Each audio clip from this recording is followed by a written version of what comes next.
gagawin sa poste? Iuntog mo yung ulo mo doon sa poste. Tapos, Dadaling ka ngayon doon. sa emergency? Oh, emergency. Okay, sa mga tirada mo na yun ah. Tay, pwede magtanong?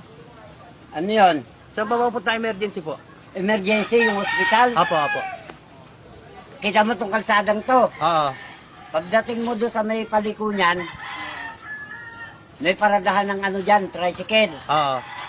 Pagliko mo ng kanan, may Kanan. paradahan ng jeep dyan. Oo. Pagdating mo ng pababa ng ganyan, Oo. may paradahan naman ng mga ano dyan, bus. Doon na yun. Hindi pa. O, saan yun? Tapos papanik ka ng ganyan. Akyat. Di ba, papanik. Oo. Papuntang Citrus. Oo. Pagdating mo sa Citrus, Oo. may paradahan na naman doon ng tricycle. Tricycle. Doon na yun. Hindi pa. Oh.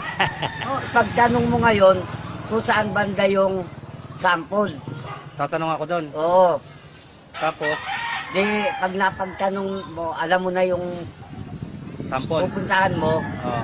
Pagdating ng sample, makakakita ka ng poste doon. Oo. Poste. Oo, poste yung lugar ko. Anong kinalaman ng poste?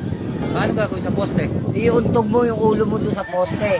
Tapos, Dadaling ka ngayon doon. sa emergency? Oo, emergency. Okay, sa mga tirada mo na yun ah. Kaysa naman ngayon ka dadalhin, normal ka.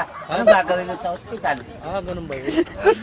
Diba? Sige, salamat tayo ah. Ang salamat ay magandang pakinggan. Ngunit di pwedeng pambayad sa gasolinahan. Tandaan mo yan at itanin mo sa isip mo.